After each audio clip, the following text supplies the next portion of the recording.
Hello everyone, তোমরা কেমন আছো? তোমাদের প্রিপারেশন কেমন চলছে? সবাইকে শুভ সকাল জানিয়ে আজকে ক্লাস শুরু করছি। যদি ক্লাসটি ভালো লাগে থাকে লাইক করে দিও এবং যারা এই চ্যানেলে নতুন তারা সাবস্ক্রাইব করে বেল আইকনটি ক্লিক করে দেবে এবং একটা ভালো থাকে কমেন্ট করে দাও, ঠিক আছে? এবং এই ভিডিও ডেসক্রিপশন বক্সে হোয়াটসঅ্যাপ গ্রুপের লিঙ্ক আছে, সেই গ্রুপ থেকে অতি অবশ্যই তোমরা জয়েন হয়ে যাবে ওই লিঙ্ক থেকে। চলো 1 নম্বর কোয়েশ্চেন শুরু করি।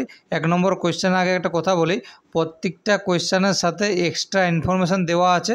তোমরা ভিডিওটি ধৈর্য ধরে দেখতে থাকো, স্কিপ করবে না, মানে কেউ কেটে কেটে দেখবে না, পুরো ভিডিওটা দেখতে থাকো। চলো 1 নম্বর কোয়েশ্চেন শুরু করি। এইখান থেকে কোয়েশ্চেন কমন পাবেই পাবে।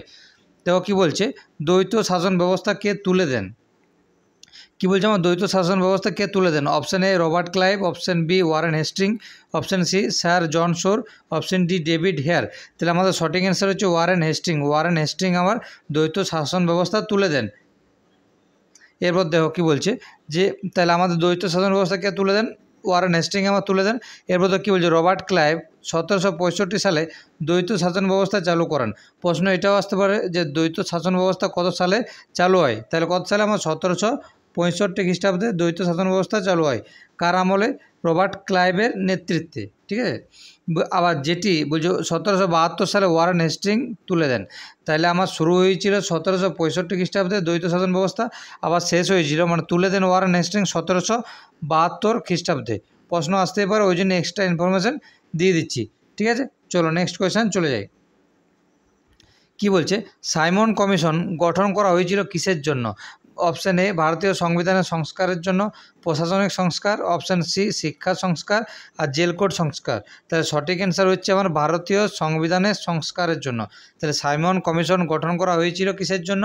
অপশান এতে আমার সঠিক অ্যান্সারটা হচ্ছে ভারতীয় সংবিধানের সংস্কারের জন্য সাইমন কমিশন গঠন করা হয়। চলো তাহলে এক্সট্রা ইনফরমেশান আমরা দেখো না। জন সাইমনের নেতৃত্বে সাইমন কমিশনের সদস্য সংখ্যা ছিল 7 জন। এটি নিযুক্ত হয় 1927 সালে এবং করতে আসে 1928 সালে 3 ফেব্রুয়ারি। বোঝা গেছে সাইমন কমিশন তাহলে কত 7 জন নিযুক্ত হয়েছিল এটাতে, 1927 সালে এইটা নিযুক্ত হয় এবং এইটা মানে ঠিকঠাক করে গঠন হয় বা কি করতে আসে 1928 সালে। সাইমন কমিশন 1928 সালে 23 ফেব্রুয়ারি। বোঝা গেছে? তাহলে এটার অপশান এ হচ্ছে আমার সঠিক অ্যান্সার। অপশান এ হচ্ছে আমার এটা কি সঠিক অ্যান্সার। চলো নেক্সট কোয়েশ্চেন আমরা চলে যাই। খুব একটা ভালো কোয়েশ্চেন, দেখো কী বলছে, কেপিএসআই এ কোয়েশ্চেন এসেছিলো, কেপিএসআই এ কোয়েশ্চেন এসেছিল। তাহলে কী বলছে, কেপিএসআই না, কেপি 2023 সালে যে কেপি কনস্টেবল হয়েছিল। কী বলছে দেখো, আন্দামালাই পর্বতটি কোন রাজ্যে অবস্থিত? আন্দামালাই পর্বতটি কোন রাজ্যে অবস্থিত? তাহলে আন্দামালাই পর্বতটি কেরালা রাজ্যে অবস্থিত। আন্দামালাই পর্বতটি কোথায় অবস্থিত? কেরালা রাজ্যে অবস্থিত। বোঝা গেছে কোয়েশ্চেনটা? ঠিক আছে, দেখো এক্সট্রা ইনফরমেশানগুলো আমরা দেখে নিই। তাহলে দেখো সাতপুরা আমার আসতে পারে যে সাতপুরা পর্বত কোন রাজ্যে অবস্থিত? সাতপুরা হচ্ছে আমার মধ্যপ্রদেশে অবস্থিত। বোঝা গেছে? বিন্ধ্য পর্বত কোথায় অবস্থিত? গুজরাট, ছত্তিশগড়, মধ্যপ্রদেশ। আরাবল্লী পর্বত কোথায় কোন রাজ্যে অবস্থিত? রাজস্থান ও দিল্লি। সবদিকে মনে রাখবে, সবদিকে ন্যাশনাল পার্ক আছে মধ্যপ্রদেশে। কটা? আমার 11টা। 11টা আমার সবথেকে বেশি আমার ন্যাশনাল পার্ক আছে কোথায়? মধ্যপ্রদেশে। তাহলে আন্দামান পর্বতটি কোন রাজ্যে অবস্থিত? কেরালা রাজ্যে অবস্থিত। চলো নেক্সট কোয়েশ্চেন চলে যাই। কি বলছে, কোন যৌগটি তড়িৎযোজী? তাহলে বলছে কোন যৌগটি তড়িৎযোজী? অপশান বিতে যেটা আছে সোডিয়াম ক্লোরাইড হচ্ছে আমার তড়িৎযোজী। এরপর তো কী বলছে, NaCl ওইটা হচ্ছে তড়িৎযোজী যৌগ। তাহলে আমার এদিকে সোডিয়াম ক্লোরাইড তো তড়িৎযোজী যৌগ বটে, তার সাথে সাথে আরেকটা পেয়ে গেলাম কোনটা? NaCl হচ্ছে আমার তড়িৎযোজী যৌগ। চলো নেক্সট কোয়েশ্চেন চলে যাই।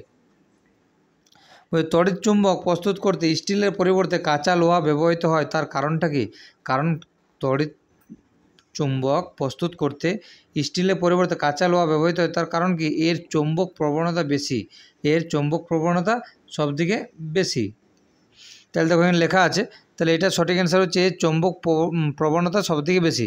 তো কী বলছে এখানে চলে যাও, কাঁচা লোহার চৌম্বক প্রবণতা ইস্পাতের থেকে বেশি। কোনো চৌম্বক পদার্থে কত সহজে চৌম্বকত্ব আবিষ্ট করা যায় তাকে ওই চৌম্বক পদার্থের চৌম্বক প্রবণতা বা চৌম্বক গ্রহিতা বলে। ওইটা বাধ্য, এইটাও মনে রাখো যে কাঁচা লোহার চৌম্বক প্রবণতা ইস্পাতের থেকে বেশি, ঠিক আছে? ওই জন্য আমার স্টিলের পরিবর্তে কাঁচা লোহা ব্যবহার করে। কারণ কি? কারণ এর চৌম্বক প্রবণতাটা বেশি আছে। চলো নেক্সট কোয়েশ্চেন আমরা চলে যাই। সিংকোনা যে উপকারটি পাওয়া যায় কোথা থেকে? তাহলে সিংকোনা পাওয়া যায় আমার কোথা থেকে বলো? সিংকোনা পাওয়া যায় আমার, দেখো আমার সিংকোনা পাওয়া যাচ্ছে আমার কুইনাইন তাহলে আমার কুইনাইন পাওয়া যায় কোথায়? সিনকোনা গাছের ছাল থেকে। তাহলে আমার কুইনাইন থেকে বলছে সিনকোনায় যে উপকারটি পাওয়া যায় সেটা তা হলো কুইনাইন। তাহলে কুইনাইন সিনকোনা গাছের ছাল থেকে পাওয়া যায়। রেসারপিন যদি বলো কোথা থেকে পাওয়া যায়, সর্পগন্ধা গাছের মূল থেকে রেসারপিন পাওয়া যায়।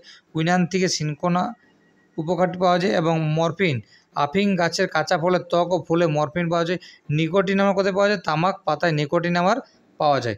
চলো নেক্সট কোয়েশ্চেন চলে যাই। কি বলছে? জামশেদপুর কোন নদীর তীরে অবস্থিত? এখন এই ধরনের একটা কোয়েশ্চেন পরীক্ষায় আসছে যে একটা শহর দিয়ে দিয়েছে, সে শহরের কাছে কোন নদীটা আছে। তাহলে দেখো জামশেদপুর হচ্ছে কোন নদীর তীরে অবস্থিত? না, সুবর্ণরেখা নদীর তীরে অবস্থিত জামশেদপুর। ঠিক আছে, তাহলে দেখো এক্সট্রা ইনফরমেশনগুলো দেখে নাও যে দামোদর নদী হচ্ছে আমার তীরবর্তী শহর হচ্ছে দুর্গাপুর আর আসানসোল। অজয় নদী হচ্ছে শান্তিনিকেতন। সুবর্ণরেখা হচ্ছে আমার জামশেদপুর এবং রূপনারায়ণ হচ্ছে আমার কোলাঘাট। এক্সট্রা ইনফরমেশনগুলো দেখে নাও এবং প্রত্যেকজন এটা খাতায় নোট করে নেবে। ঠিক আছে, কী বললাম? খাতায় নোট করে নেবে এটা। চলো নেক্সট কোয়েশ্চেন চলে যাই। বলছি এই সেম কোয়েশ্চেন ওয়্যারলেস অপারেটর ফিল্মসে এসেছিলো। এটা কোথায় এসেছিলো? সেম ধরনের কোয়েশ্চেন ওয়্যারলেস অপারেটরের ফিল্মসে এসেছিলো। কোয়েশ্চেনগুলো দেখে নেবে, বিগত বছরের কোয়েশ্চেন।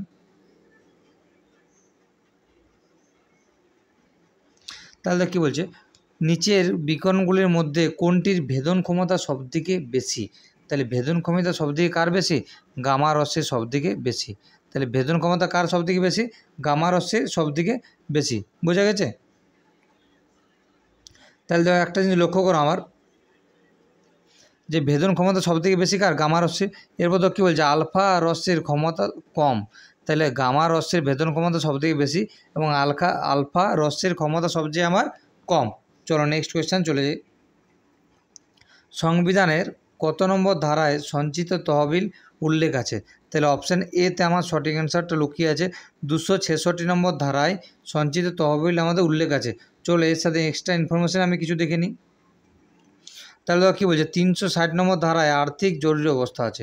360 নম্বর ধারায় কী আছে? আর্থিক জরুরি অবস্থা আছে। এবং সঞ্চিত তহবিল কতটা আছে? 266 নম্বর ধারায় আছে। এবং 280 কী আছে? অর্থ কমিশন। 280 নম্বর ধারায় কী আছে? অর্থ কমিশন। এবং 112 নম্বর ধারায় আছে আমার বাজেট অধিবেশন আছে আমার 112 নম্বর ধারায়। চলো নেক্সট কোয়েশ্চেন যাই। পশ্চিমবঙ্গের সর্বোচ্চ স্থান হচ্ছে আমার কি? পশ্চিমবঙ্গের সর্বোচ্চ স্থান হচ্ছে আমার সান্দাকফু। তাহলে পশ্চিমবঙ্গের সর্বোচ্চ স্থান কি? আমার সান্দাকফু। কত আছে আমার? 3636 মিটার। ঠিক আছে, ওর যদি পরিমাপটা বলো 3636 মিটার। সর্বোচ্চ স্থান হচ্ছে সান্দাকফু পশ্চিমবঙ্গের। যদি বলো কতটা, ওর পরিমাণ কত? 3636 মিটার। চলো নেক্সট কোয়েশ্চেন চলে যাই। বলছি কে বেঙ্গল গেজেট নামে একটি পত্রিকা প্রকাশ করেন? তাহলে একটা ইংরেজি পত্রিকা ছিল বেঙ্গল গেজেট। তাহলে কে প্রকাশ করেছিল? James Augustus Hicky. অপশান ডিতে আমার সঠিক অ্যান্সার আছে। ঠিক আছে, তাহলে তো কী বলে? জেমস অগাস্টাস হিকি 1780 সালে বেঙ্গল গেজেট নামে প্রথম ইংরেজি সংবাদ প্রকাশ করেন। তাহলে প্রশ্ন আসতে পারে যে প্রথম ইংলিশ সংবাদ কোনটা? সেটা হচ্ছে আমার কোনটা? না, বেঙ্গল গেজেট। সেটা হচ্ছে আমার বেঙ্গল গেজেট। তাহলে প্রথম যদি বলি ইংলিশ পেপার, ঠিক আছে, ইংলিশ পেপার কি ইংলিশ পত্রিকা, সেটা হচ্ছে আমার বেঙ্গল গেজেট। বুঝা গেছে? ও কী বলছে? রাগবি ফুটবলে প্রতি দলে খেলোয়াড়ের সংখ্যা কত? তাহলে প্রতি দলে কতজন খেলোয়াড় থাকে? রাগবি খেলায় 15 জন করে খেলোয়াড় থাকে প্রতি দলে, মানে এক একটা দলে 15 জন খেলোয়াড় থাকে। চলো নেক্সট কোয়েশ্চেন। নিচের জোটগুলি কোনটি পর্যায় সারণীর একই শ্রেণীর সদস্য? Option A B C D. কী বলছে? যে পর্যায় সারণীর একই শ্রেণীর সদস্য কোনগুলো? ঠিক আছে, তাহলে আমার সঠিক অ্যান্সার হচ্ছে অপশান এমজি এবং সিএ, মানে ম্যাগনেসিয়াম এবং ক্যালসিয়াম। বুঝে গেছে? দেখো এখানে আমার কী বলতে চাইছে, যে ক্ষারীয় আর্থ ধাতুগুলি পর্যায় সারণীর গ্রুপ এ তে পাওয়া যায় এবং এর মধ্যে রয়েছে, ঠিক আছে, বেরিলিয়াম, ম্যাগনেসিয়াম, ক্যালসিয়াম এবং বেরিলিয়াম এইসব আছে, রেডিয়াম এইসব আছে। তাহলে আমার এটা সঠিক অ্যান্সার হচ্ছে ম্যাগনেসিয়াম এবং ক্যালসিয়াম, কারণ এরা হচ্ছে একই শ্রেণীর অন্তর্ভুক্ত। চলো নেক্সট কোয়েশ্চেন যাই। ওই সমুদ্রকে নীল দেখার কারণ কি? আপতিত সূর্যরশ্মি। তাহলে সমুদ্রকে নীল দেখার কারণ, সমুদ্রকে না, সমুদ্রের জলকে আমার নীল দেখার কারণ কি? প্রতিফলন, বিক্ষেপণ, প্রতিসরণ, শোষণ। সঠিক অ্যান্সার হচ্ছে আমার কি বলো? সঠিক অ্যান্সার হচ্ছে আমার বিক্ষেপণ। তাহলে বিক্ষেপণের জন্য আমার কি? সমুদ্রের জলকে আমার নীল দেখায়। কার জন্য? আমার বিক্ষেপণের জন্য। কার জন্য? আমার বিক্ষেপণের জন্য হচ্ছে আমার সমুদ্রের জলকে আমার কি লাগে?